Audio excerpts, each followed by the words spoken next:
우리 마가복음 계속 나누고 있습니다. 지난주에는 이 마지막 부분을 정리했죠.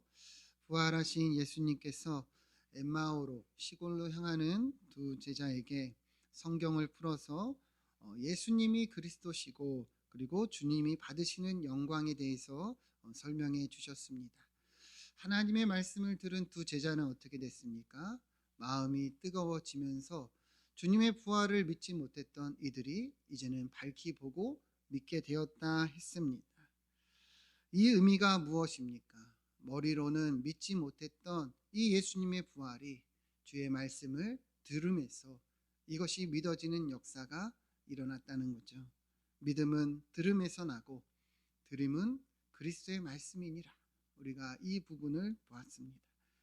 그래서 믿게 된 이 두 제자가 이제 다른 제자들에게도 이 소식을 전하여 줍니다. 예수님이 정말 부활하셨다. 우리가 만났다. 그러나 남은 제자들도 어떻습니까? 여전히 믿지 못하여 예수님께서 직접 이들에게 찾아오셔서 이들의 이 상태를 책망하셨죠. 너희가 마음이 굳어가지고 완악하여 믿음이 없다. 너희 마음이 옥토와 같이 좋은 땅이 되어 하나님의 말씀을 받아야 하는 것을 이야기하셨습니다. 그리고 주님은 이 제자들을 다시 사명의 자리로 부르셨죠. 온 천하에 복음을 전하라. 그러면서 예수님은 하늘로 승천하신 것까지 우리가 이 마가복음을 정리했는데요. 오늘부터는 이제 두 주 동안에 우리가 나누었던 내용들을 한번 돌아보고자 합니다. 이 마가복음은 그래서 우리가 이 16장까지 나누었지만 무엇을 이야기하고 있는가? 여러분들 마가복음 우리가 쭉 계속 보았잖아요. 그죠? 여러 일들이 일어난 걸 보았죠. 그래서 결론이 뭐냐 이거죠. 결론. 그래서 오늘은 이 전반부와 후반부의 주제를 가지고 나누어 보고자 하는데요. 다시금 이 정리할 때 여러분들 지난 내용들은 우리가 다 기억할 수 없지만 오늘 그리고 다음 주 나누는 이 두 부분은 꼭 마음에 기억할 수 있기를 축원드립니다. 전반부와 후반부 이렇게 나누어서 주제를 나눌 수 있는데 이 전반부의 그 기준이 되는 말씀이 오늘 본문이에요. 8장 27절부터 다시 보시면 예수님과 제자들이 빌립보 가이사랴에서 여러 마을로 나가시면서 주님께서 이들에게 물었습니다. 너희는 나를, 그러니까 사람들이 나를 누구라 하느냐? 그러니까 제자들이 세례 요한이나 엘리야 또 더러는 선지자 중에 하나라 이렇게 말합니다. 그래서 예수님이 그러면 너희는 나를 누구라 하느냐? 사람들은 그렇게 묻는데 너희는 나를 누구라 하느냐? 그러니까 베드로가 뭐라고 고백을 했죠? 29절 보면 베드로가 대답하여 이르되 주는 그리스도 신이이다. 이게 베드로의 고백이죠. 그렇죠? 이것이 이 전반부의 주제입니다. 여러분 예수님이 누구이십니까? 그리스도이십니다. 살아계신 하나님의 아들이시다. 이 고백을 예수님은 기뻐하셨고 그리고 이 반석 위에 교회를 세우시겠다 말씀하셨습니다. 그래서 우리는 이 마가복음을 기억하고 생각할 때 제일 먼저 꼭 우리가 마음에 담아야 하는 것이 예수님이 누구냐. 여러분 아시겠죠? 예수님이 누구예요? 그리스도시고 살아계신 하나님의 아들이십니다. 여러분 이것을 반드시 기억해야 합니다. 마음에 새겨야 합니다. 사실 마가복음의 시작은 이것부터 선언하면서 이야기를 했습니다. 1장 1절 한번 같이 읽어볼까요? 시작. 하나님의 아들 예수 그리스도의 복음의 시작이라. 아멘. 이 마가복음을 쓴 이유가 사실 처음부터 다 드러나 있죠. 예수님이 누굽니까? 하나님의 아들 그리스도 그리고 이 복음의 시작이라는 거예요. 우리가 이것을 분명하게 어때요? 알아야 하는 거죠. 이것을 전하고 있죠. 그러니까 우리도 마음에 새겨야 합니다. 그리고 이 예수님의 이 그리스도시고 하나님의 아들이심은 하나님이 직접 증언을 하셨어요. 1장 10절 보면 예수님께서 이 세례 요한에게 세례를 받으실 때 하늘이 갈라지고 성령이 비둘기같이 내려오심을 보더니 11절 뭐라고 합니까? 하늘로부터 소리가 나기를 너는 내 사랑하는 아들이라. 내가 너를 기뻐하노라 하시니라. 아멘. 성령께서 직접 증언하셨죠. 그죠? 예수님은 누구예요? 하나님의 아들, 사랑하는 아들이라 분명히 말씀하고 있는 거죠. 그러니까 우리도요, 이 복음서를 볼 때, 특히 이 마가복음을 볼 때, 여러분 이 주제를 늘 기억하고 이 큰 틀을 기억하고 봐야 돼요. 예수님이 누구이신가? 이 성경이 이렇게 증언하고 있는 거예요. 하나님이 이렇게 직접 증언하고 계시다는 것이죠. 그래서 하나님의 아들이시고 그리스도이신 주님은 무슨 사역을 시작하느냐? 제일 먼저가 광야로 내몰리시는 것이었어요. 12절 보면 성령께서 예수님을 광야로 내몰아 가셨습니다. 그래서 예수님은 이 광야에서 40일을 계시면서 사탄의 시험을 받으셨죠. 이 사탄의 시험은 무엇이었습니까? 그 핵심은 떡이나 세상의 영광이나 가치를 내밀면서 그러한 것을 구하라는 것이었죠. 그것을 바라보고 그것을 위해 살라는 거예요. 그러나 예수님은 어떻게 하셨습니까? 이 사탄의 시험, 이 유혹을 하나님의 말씀으로 이기셨죠. 사람이 떡으로 살 것이 아니고 하나님의 입으로부터 나오는 모든 말씀으로 살 것이라. 주 너의 하나님을 시험하지 말라. 너의 하나님께 경배하고 다만 그를 섬기라. 오로지 말씀으로 다 이기셨습니다. 그렇게 주님은 하나님의 아들 그리스도의 이 길이 다른 게 아니라 하나님의 말씀에 순종하고 하나님 말씀대로 살아가는 그 길이라는 것을 보여주신 거죠. 그리고 나아가 하나님의 말씀으로 이 사탄의 시험을 이길 수 있음을 드러내 주셨죠. 그렇기 때문에 우리도 똑같은 거예요. 저도 그렇고 여러분들도 그렇고 여러분 사탄이 우리를 가만두지 않습니다. 우리의 이 자존심, 자아, 우리의 어떤 상황과 환경 속에서 세상의 가치 아니면 내 이기심 그리고 내 욕심을 자꾸 구하게 만들 거예요. 그죠? 그럼 뭘로 우리가 이길 수 있을까요? 하나님의 말씀이죠. 그러니까 말씀이 있는 사람은 말씀으로 이길 수 있어요. 말씀으로 은혜가 있기 때문에 말씀으로 우리가 승리할 수 있어요. 그러나 말씀이 없는 사람은 우리가 이길 수가 없는 거예요. 능력이 없는 거죠. 힘이 없는 거죠. 그렇기 때문에 예수님이 그리스도로 또 인간의 몸을 입으셔서 어떤 길을 가시고 어떻게 승리하셨느냐가 우리에게 중요한 교훈이고 또 중요한 기준이 된다는 것을 알 수가 있는 거죠. 예수님은 하나님의 아들이십니다. 여러분 믿으십니까? 그리스도이십니다. 그가 우리 가운데 오셨다는 거예요. 그래서 주님의 이 사역은 이 사탄의 시험을 이기신 뒤에 더욱더 분명합니다. 그래서 주님은 때가 찼고 하나님의 나라가 가까이 왔으니 회개하고 복음을 믿으라 하시면서 이 사역을 본격적으로 시작하시는데요. 21절을 보면 예수님이 처음 하신 것은 안식일의 회당에 들어가서 이 하나님의 말씀을 가르쳐 주신 거예요. 이 하나님의 말씀이 무엇을 이야기하는가 이야기를 하시는데 22절을 보면 사람들이 이 주님의 가르침에 놀랍니다. 그의 교훈은 어떻습니까? 권위가 있는 자와 같고 서기관들과 같지 아니하다. 그러니까 이 회당에서 많은 서기관들이 가르쳤지만 그러한 내용과 다른 거예요. 예수님의 말씀에는 이 가르침에는 능력이 있고 권세가 있었다는 거죠. 왜 그럴까요? 사실 당연해요. 이 말씀을 주신 분이 누구예요? 예수님이에요. 예수님이 곧 말씀이십니다. 그러니까 이 서기관들과는 그 권세가 같지가 않은 거죠. 주님의 말씀에는 권세와 능력이 있습니다. 사람들이 다 놀랐다는 거예요. 이것이 바로 주님의 그리스도로 하신 사역입니다. 주의 말씀을 가르쳐 주신 거죠. 자, 그런데 이제 중요한 것은 예수님께서 이 길을 가시는데 사람들은 놀라지만 이 예수님이 누구신지는 알아보지 못했다는 거예요. 그 권세가 있고 그 가르침에는 뛰어나다 이런 가르침이 있는가 그렇게 감동은 받지만 그러나 예수님이 누구이신지는 바라보지를 못했다는 것이죠. 오히려 여러분 누가 예수님을 알아봅니까? 귀신이 알아봅니다. 23절 보면 마침 그들의 회당에 더러운 귀신 들린 사람이 있어 소리를 지릅니다. 뭐라고 소리를 지릅니까? 나사렛 예수여 우리가 당신과 무슨 상관이 있나이까? 우리를 멸하러 왔나이까? 나는 당신이 누구인 줄 아노니 하나님의 거룩한 자니이다. 여러분, 사람들은 몰라요. 근데 누구는 알아요? 귀신은 아는 거예요. 여러분, 이것이 우리에게도 똑같은 거죠. 예수님은 하나님의 아들이고 그리스도로 이 땅에 오셨는데 우리는 그분을 알아보고 있는가? 그분을 믿고 있는가? 이 마가복음은 계속해서 그것을 증거하고 있는 거죠. 예수님이 누구이신가? 예수님이 하시는 일이 무엇인가? 계속 말씀하고 있는 겁니다.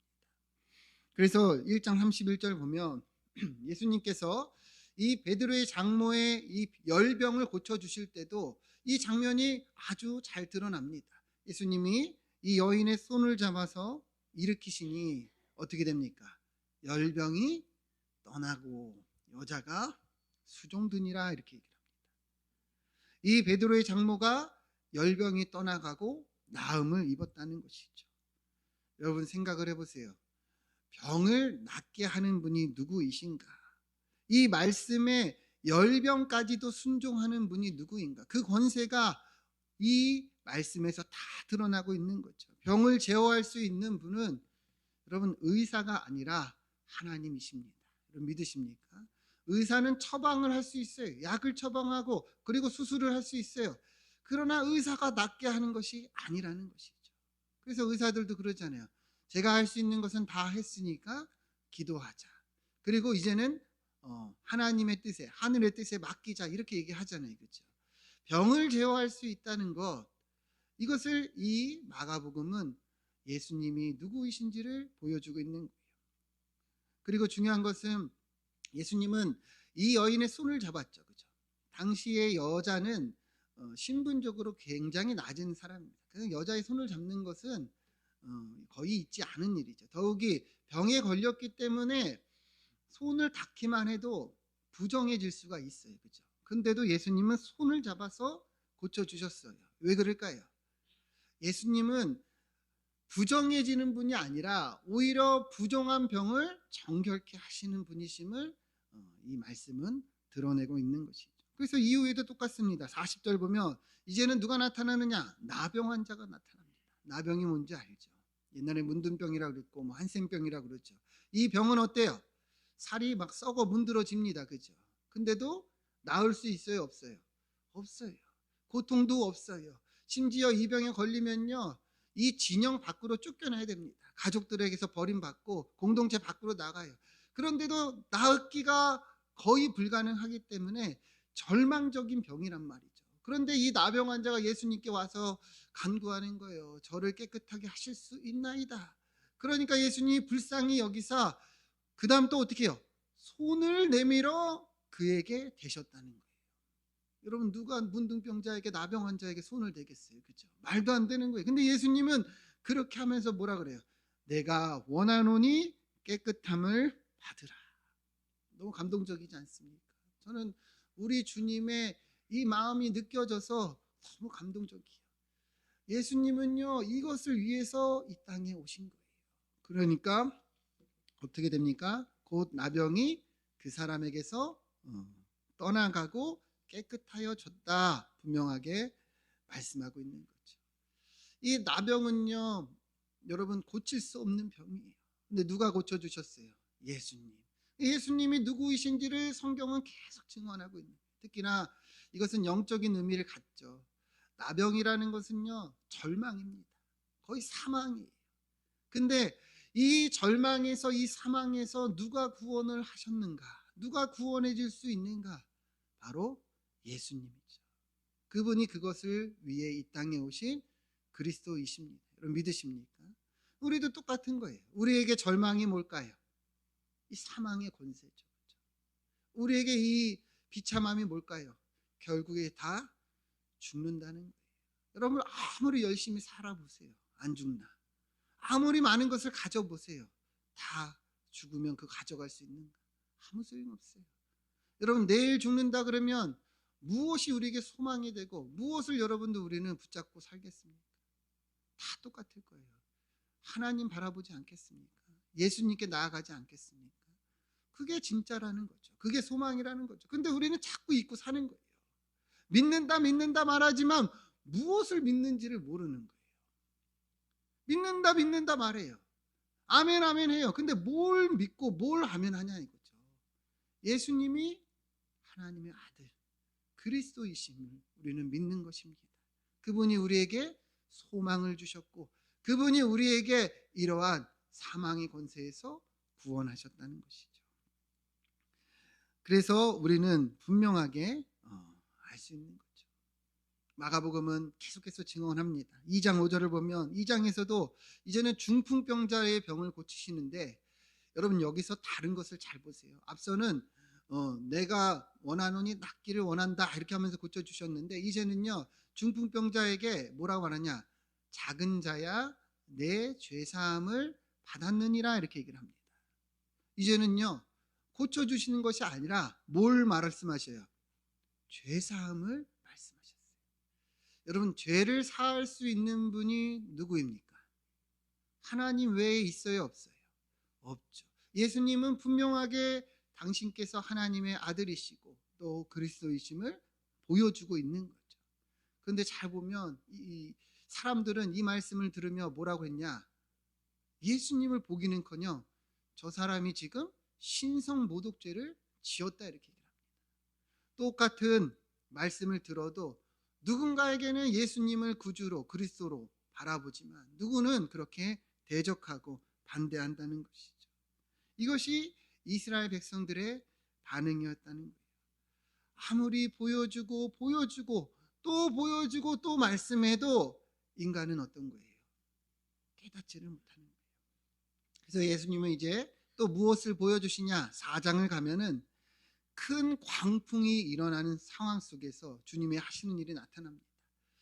베드로와 이 제자들과 예수님이 이제 거라사 지방으로 가실 때 이 배를 타고 가셨는데 폭풍이, 엄청난 광풍이 불었어요.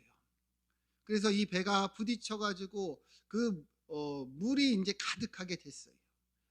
여러분 제자들의 이 그 직업이 뭐였죠? 대부분이 어부였죠. 어부. 그렇죠? 그러니까 사실은 어부들이었기 때문에 많은 배를 탔고 많은 광풍을 봤을 것이고 많은 파도를 봤을 거예요. 근데 자기들도 볼 때 지금 상황은 만만치가 않은 거예요. 진짜 이제는 죽게 되었다 싶은 거예요. 그런데 보니까 예수님은 무엇 하고 계시는가? 저쪽 고물에서 베개를 베고 주무시고 계시는 거예요. 지금 다 죽게 생겼는데, 지금 다 이제 다 죽을 것 같은데 주님은 주무시니까 이 제자들이 어떻게 합니까? 가서 흔들며 깨우는 거예요. 주여, 선생님이여, 우리가 지금 죽게 됐는데 지금 팔자 좋게 지금 주무시고 계십니까? 왜 우리를 돌보지 않으십니까? 이렇게 다그친 거죠. 소리를 친 거죠. 그런데 예수님이 뭐라고 하시는가? 39절 보면 예수님이 깨워서 바람을 꾸짖으시고 바다에게 명령하십니다. 잠잠하라, 고요하라. 여러분 그러니 어떻게 돼요? 바람도 그치고 파도도 그치고 이 바다도 잔잔해졌다는 거예요. 예수님의 말씀이 어떻게 됩니까? 이 모든 성난 광풍과 바람과 파도가 다 잠잠해지고 순종했다는 것이죠. 예수님이 누구이신가? 바람과 파도도 순종하는 그분이 누구이신가? 여러분 이 세상에 그런 바람과 파도, 이 자연 모든 것을 제어할 수 있다는 것은 그분이 누구를 나타낸 거예요? 하나님이심을 나타내는 거죠. 그 예수님이 뭐라고 하시냐? 제자들을 향해서 말하는 거예요. 어찌하여 이렇게 무서워하느냐? 너희가 어찌 믿음이 없느냐? 여러분 보이십니까? 여러분 주님의 이 말씀이 뭘까요? 계속해서 예수님은 당신이 하나님의 아들이시고 그리스도이심을 보여주셨죠. 계속 보여주셨죠. 그런데도 제자들은 어떤 거예요? 이 예수님을 바로 보지 못하고 있는 거예요. 뭘 보고 있는 거예요?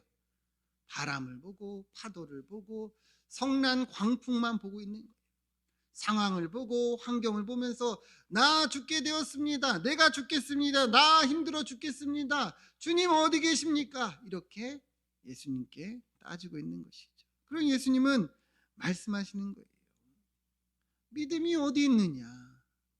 너의 믿음이 어디 있느냐? 여러분 믿음이 뭘까요?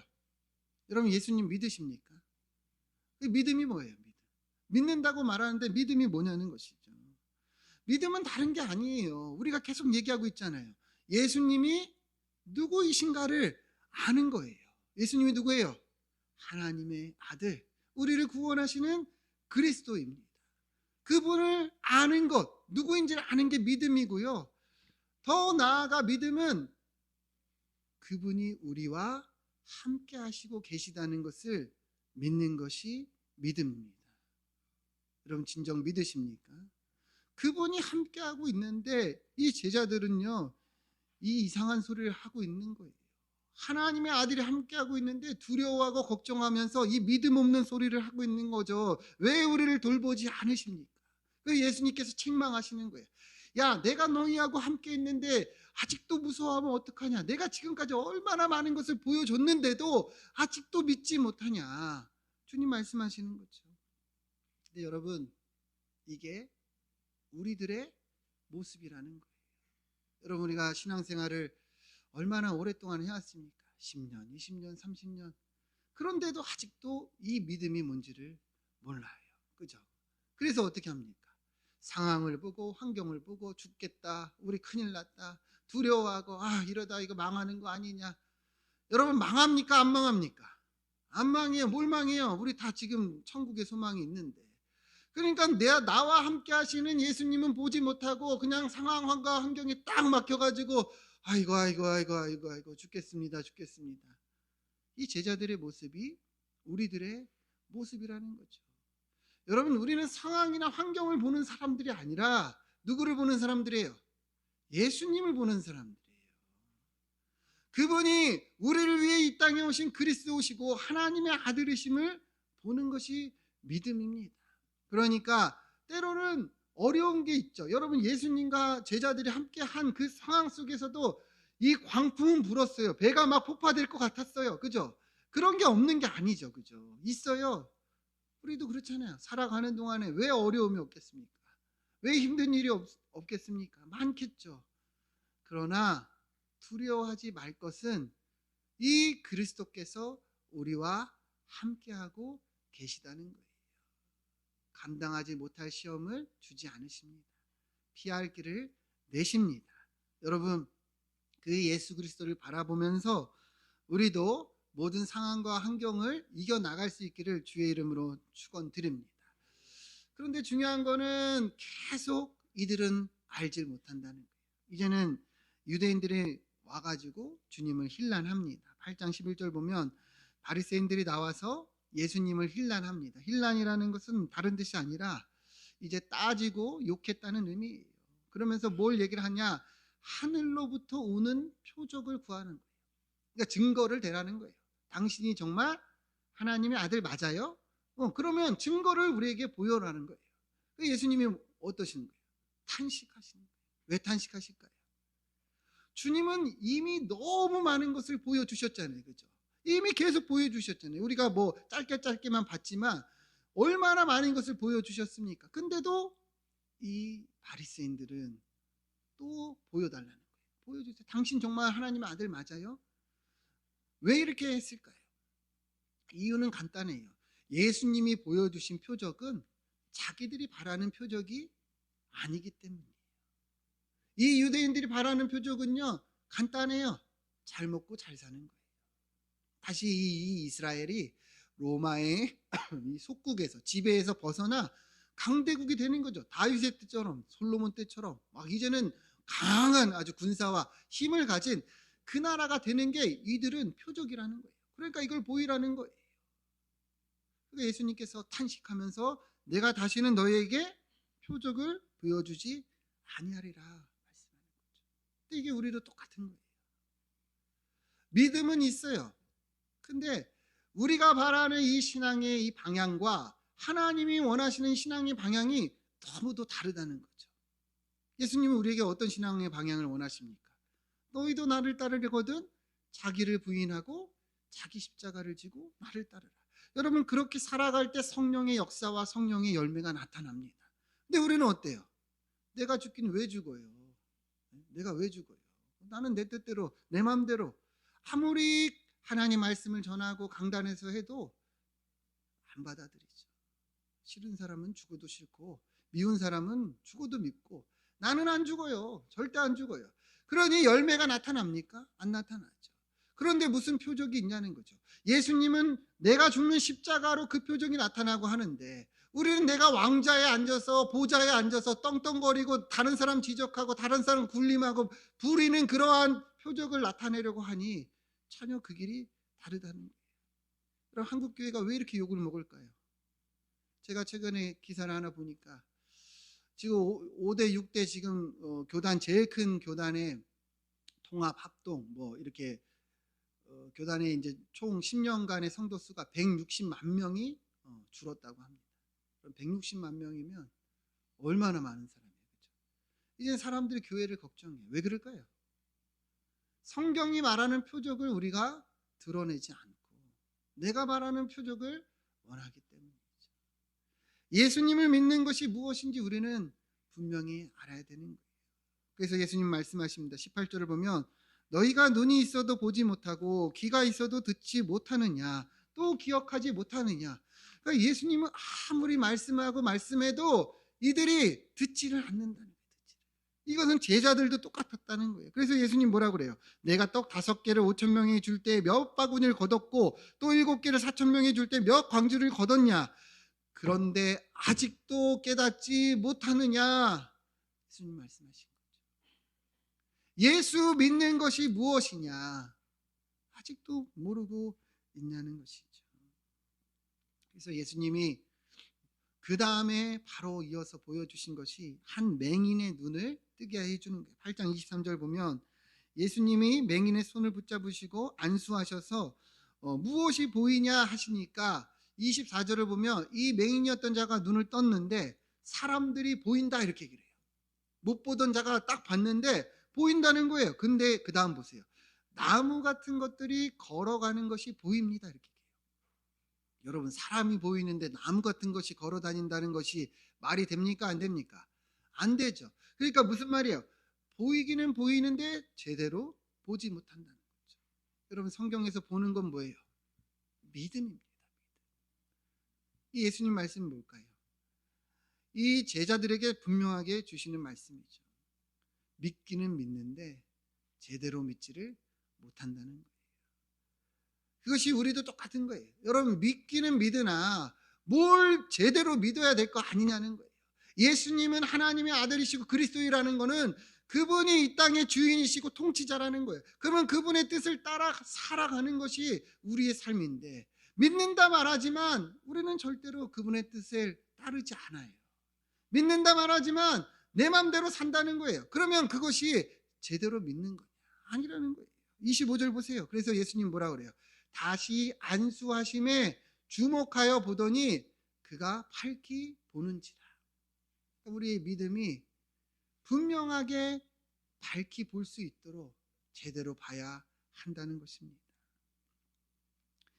그래서 오늘 전반부의 주제가 뭐냐? 우리 8장 27절부터 다시 보면 예수님이 제자들에게 물었을 때 사람들이 나를 누구냐 했을 때 더러는 세례 요한, 더러는 엘리야, 더러는 선지자 중에 하나라. 이게 사람들의 어떤 생각이었죠. 우리도 똑같은 거예요. 여러분 예수님 믿으십니까? 예수님이 하나님의 아들 그리스도라 우리가 계속 나누었죠. 근데 우리가 혹여나 선지자 중에 하나인 것처럼 믿고 있지 않은가? 그냥 나를 도와주시는 분으로 우리가 여기고 있지 않은가? 그냥 내가 살아가는 데 있어서 이분이 그냥 나를 어떻게 보면은 형통한 길로 이끌어가는 분으로 우리가 착각하고 있지 않은가? 아니라는 거예요. 여러분 하나님은 우리의 이 옆에 계신 어떤 조력자가 아니라 그리스도이시고 메시아이시고 그리고 하나님이십니다. 여러분 믿으십니까? 그래서 29절 뭐라고 해요? 그러면 너희는 나를 누구냐 했을 때 베드로가 주는 그리스도이십니다. 이 말은 다시 말하면 뭐예요? 그분이 나의 구원자이시자 나의 주인이라는 뜻입니다. 여러분 예수님이 누구예요? 나의 구원자, 나의 주인이십니다. 여러분 우리도 이 눈을 밝히 뜨기를 축원드립니다. 여러분 눈을 한번 감아 보시죠. 눈을 다 감아 보시죠. 여러분들은 예수님을 믿고 계십니까? 근데 이 믿음이 무엇입니까? 우리는 예수님을 어떻게 믿고 있는가? 그냥 습관적으로 한 주에 한 번 드리는 이 예배의 자리를 참석하는 것이 내가 예수님을 믿고 있는 것이라 착각하고 있지 않은가? 그냥 내가 예수님이 살아계시다는 것을 인정하고 사는 것을 내가 믿고 있는 것이라 우리가 오해하고 있지 않는가? 여러분, 믿음은 그게 아니에요. 그분이 내 삶의 구주요, 구원자요, 주인이심을 영접하고 받아들이는 것이 믿음입니다. 그래서 이제는 우리도 그분이 가신 그 길을 따라가는 것이 믿음입니다. 여러분, 그러한 우리 삶이 되기를 축원드립니다. 기도하겠습니다.